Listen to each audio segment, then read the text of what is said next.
Order! Order! You are an incorrigible delinquent at times. Behave yourself, man!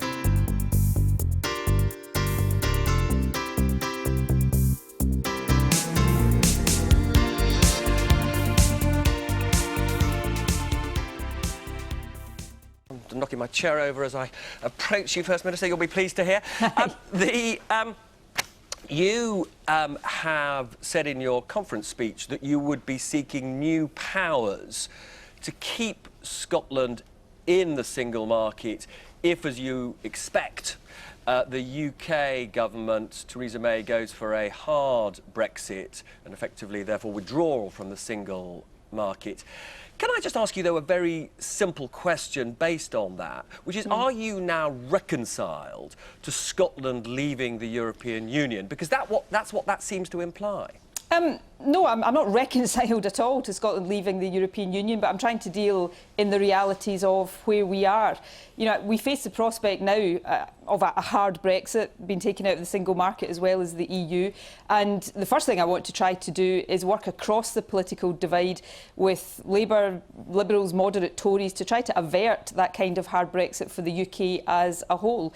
If that doesn't work, we will put forward anyway proposals that would enable Scotland to maintain its place in the single market, preserve aspects of our relationship with Europe, even if the rest of the UK leaves. So I'm trying to explore all options in a situation that I didn't choose to be in, whereby I can protect Scotland's interests as much as I possibly can, because right now we face economic damage because of this drive to a hard Brexit, and I don't want to see that happen. And again, just to be clear what you're saying here, if you were able to secure either British membership of the single market or a special, in a sense, carve-out for Scotland, Scottish membership of the single market, at that point, would you say, fair enough, a second referendum on Scottish independence is off the agenda for a generation? Well, in this context, we're talking about now, am I going to suddenly stop believing Scotland should be independent? No, that's not what I'm asking. It's about the timing of a vote. Absolutely. We're talking about just now in the context of the Brexit vote. And yes, what I'm saying is I want to try to keep Scotland in the single market, and I'm going to try a whole variety of different ways to do that. And if none of that works, then I think Scotland would have the right to choose whether it wanted to be taken out of the single market or whether it wanted to follow a different path. So I'm talking very much in this context at the moment. And can I ask, when you talk about these special powers, is this something in a UK context, or are you hoping that you might be able to negotiate directly with Brussels and other EU government heads?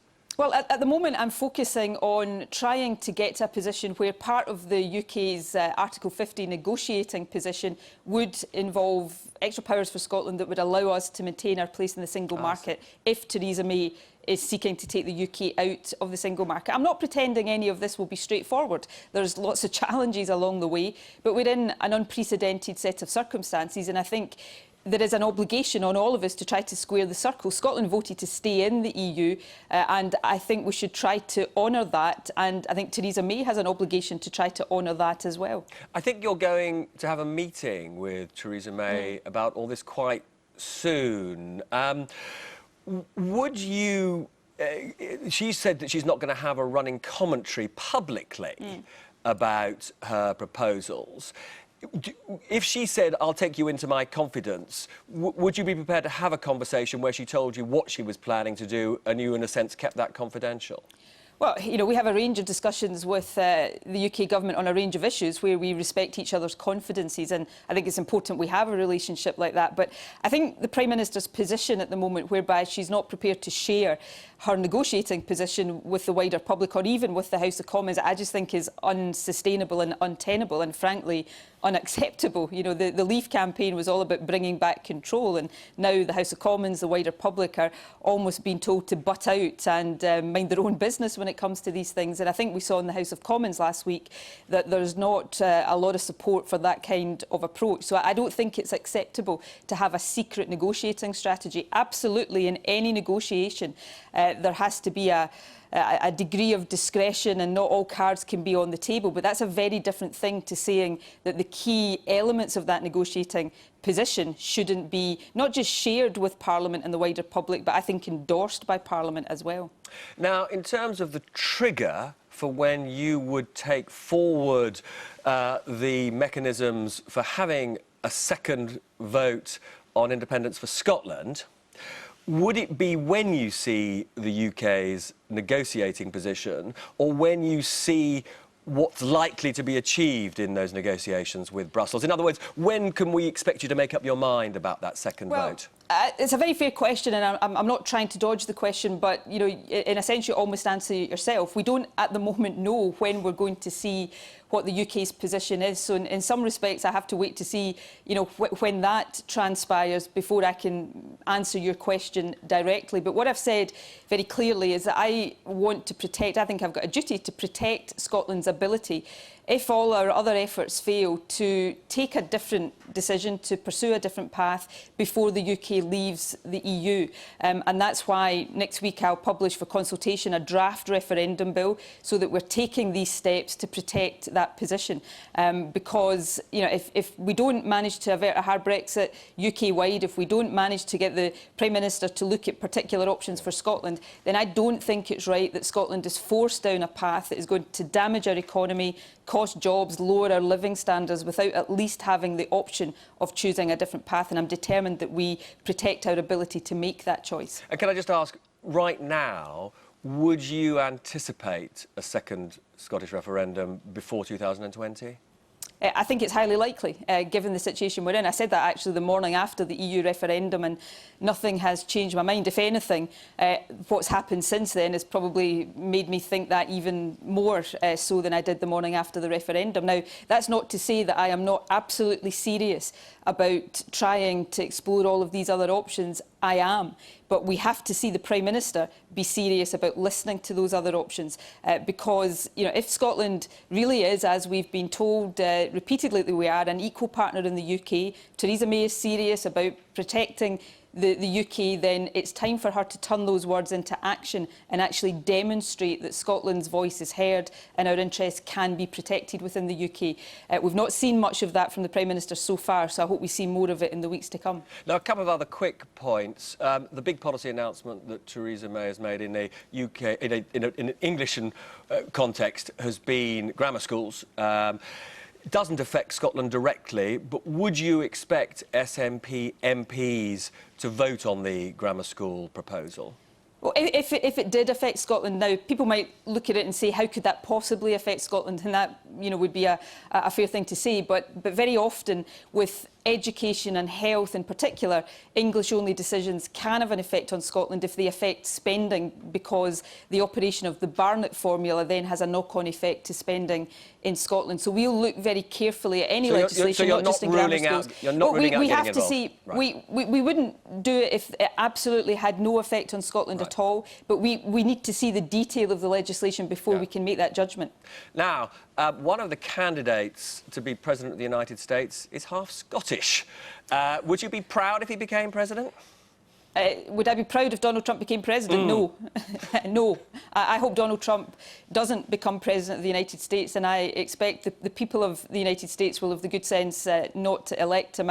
It's not usually politic for the leader of one government to comment on the election in another country, but I'm not sure this is normal circumstances. This is America's election. It's up to the people of America to choose, but it has implications for the rest of the world. And I tell you something, as the first woman First Minister of Scotland, what would make me proud is to look at America electing the first female President of America. And very finally, do you have a message for those who use his golf courses in Scotland?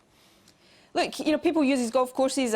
I'm not a golfer myself. People say they're very good. People invest in Scotland. We welcome investment in Scotland, but that's a very different thing to an election about President of the United States. I've been horrified, as many people have been horrified, at many of the things Donald Trump is saying in this campaign, many of the things that has been revealed he's said previously. And America's a fantastic country, and you know, I don't think that Donald Trump as president will be what a majority of people in America choose to do.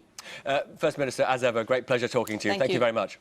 Let's see what our viewer made of Scotland's First Minister. Yeah, this is what our viewer made. There's some puzzlement out there. This here from Welsh racer, perhaps the clue's in the name, but he says of the Sturgeon interview, odd for a nation to want independence from the UK, only for them to want to join the EU. But more generally this week, this was the week when Brexit meant breakfast. The cost of Marmite nearly went up because of the plunging pound. For 24 hours, half of the country went absolutely berserk. Abroad, they thought we'd lost our marbles. This is my favourite one from USA Today. I think Robert and I agree with this because we don't like Marmite. Britons freak out over shortage of disgusting black spread, which plays to our Brexit game, does it not? Lots of action on the single market and the city gem. Because an average of 50% of our shopping basket is imported, olive oil is likely to go up. You're already seeing petrol prices go up, and I'm afraid lots of us like imported European shampoos. That will all go up too. But if we're looking for assurance from our Brexiteers, this is the map from the man in charge, David Davis. I promise you, this is, it reminded us of something, this is a map that David Davis likes to tweet. He tweeted it earlier this year to show all of the markets that we will still have coming to us. So even if the pound is plunging in the short term, in the long term, there's reasons to be hopeful and cheerful. So that's from Spain, fruit, loads of wine coming in from France, and then shoes, and then obviously cars from Germany. But before I go, one other gem on our Brexit game that we haven't lit up before. There's been no discussion really since the referendum on budget contributions, but there was this week. There was talk this week that even if, when we leave, we would still contribute to the EU budget. That wasn't, Robert, on the side of the Brexit bus, was it? Funnily enough, I don't remember that being on the side of the Brexit bus. I wish you hadn't played that Dad's Army theme, because I'll be singing it in my head now for the rest of the programme, probably the rest of the day. Love that programme. Greg Hans, you have just heard Nicola Sturgeon say that she will be going for a referendum, a second referendum for Scottish independence before 2020 if we have a hard Brexit. Well, we're going to have a hard Brexit. We're going to be out of the single market, aren't we? So that's it, end of United Kingdom.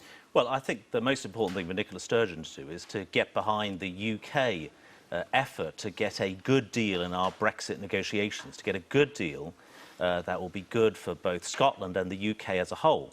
I might add, by the way, from as far as trade is concerned, the union that is most important for Scotland to remain in is actually the United Kingdom. 64% of Scottish exports go to the rest of the UK, compared with 15% of Scottish exports going to the EU. So by having another independence referendum, and by the way, she said not so long ago that she'd respect the result of the referendum in 2014, you're adding all this extra uncertainty, in particular in relation to Scottish trade with the rest of the UK, which is far more important. I mean, you were a Remainer, which presumably means that actually in your heart you'd rather we did remain part of the single market. I was very struck today that Boris Johnson, in an article that was never published, but nonetheless we have to assume it represents his beliefs, said that he thought the budget contribution was a pretty small price to pay for membership of the single market. So do you think that Theresa May would have a mandate to continue to pay money into Brussels to get the best access for the single to the European market? Well, we've been clear that the most important thing, Robert, is to get the best possible deal for the UK. Overall. Could we pay money into the budget? It's difficult at this stage. You know, we've said that we want to make sure that we know in advance, before we trigger Article 50, all of the pros and cons. The Prime Minister's been clear. We need to get the best possible deal for the UK. Article 50 won't be triggered this year, but will be triggered before the end of March 2017. We've got time to be able to get the right answers to those questions. Now, the Prime Minister is off on her first big trade mission to India. I assume you'll be going with her. It won't surprise you that I therefore looked up how much we sell to India. It's just under 9 billion compared to well over 40 billion to Germany, something like 30 billion to Ireland. Which just shows you, doesn't it, how much more important access to European markets is than access to India? Well, I think actually both are important. And I think what we do need to do as a country overall is to increase our exports. Only 11% of UK companies export. We need that increased. if you look at exports as a percentage of our total economy, of GDP, the UK is actually the lowest of all of the 28 EU countries at just 21%. Germany, by the way, is at 35%. So we need to actually increase our exports and our trade, both with the European Union and with developing markets like India. And by the way, we're well placed in India. We've got a fantastic diaspora community. There's a huge cultural link. Yeah, no, I agree. Cultural links are terrific. But can I just ask you, will you be looking for steps towards a free trade deal with India? Well, we've already announced we're setting up working groups with India to look at a future free trade agreement with India. But we can't be in the customs union if we do free trade deals bilaterally with the likes of India. So that means we're out of the customs union, well, we'll doesn't have to, Robert, that's going to be a question for that negotiation. It's not a question, it's a rule of the customs union. Setting up the working groups, we've got a lot of things. There'll be trade talks, there'll be our regular annual JETCO trade talks with India during the Prime Minister's visit. Part of my mission is to increase our exports and make sure that we get the right trading relationship with India looking forward. And what will you be saying to Indian companies about what kind of access they'll continue to get to European markets? Because we've got lots of them here, and they're here not just for access to Britain, but for access to the whole of the EU market. Well, I'll be saying to Indian companies that Britain remains very much A, open for business, B, we've got the right business environment for Indian companies that they will appreciate. Low rates of corporation tax, very generous systems of R&D tax credits. Britain is a great place for doing business in its own right. And that is going to be the message that we will be giving out in India. Britain is open for business. Now, you are in the privileged position of having a couple of passports. You've got a US passport, and you flew specially to America to vote for McCain rather than Obama. Will you be flying over to vote for Trump? Well, that isn't actually the case. I did not fly anywhere to vote. I voted by absentee ballot. Right. But anyway, you voted for McCain. I will. That is correct. And this time, I will not be voting for Donald Trump. You won't be voting. Will you vote for Hillary? I'm not going to divulge precisely my vote, but I will not be voting for Donald Trump. Because? Well, look, I mean, it's not really for something for me as the UK government to really comment on a UK election. I'm giving you my personal view about my own personal vote. But I think actually the most important thing in the US election, from a trade perspective, is looking at some of the rhetoric that's been employed on trade.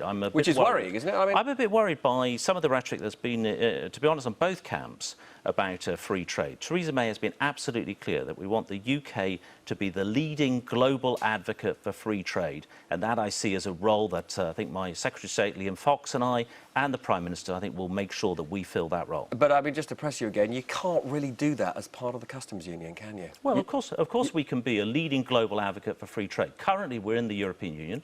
We are probably the leading advocates for TTIP, for CETA, within the European Union. So, yes, of course, you can actually be a leading advocate for global free trade while still fulfilling those other criteria. And finally, there is a sort of mechanistic thing that because of the collapse in the pound, because we're leaving the EU, our budget contributions to Brussels are going to go up very significantly next year. That's a bit embarrassing, isn't it? Well, I think the most important thing is to get the right deal looking beyond that. We know that the EU budget has been controversial, but the most important thing for the government to focus on is actually what is going to be the best interest of the United Kingdom for the medium to long term beyond that, and making sure we get the right trading relationship with the EU, making sure that we don't erect additional trade barriers with the European Union, I think is very important. Well, my thanks to Greg Hann. I've been getting away with it.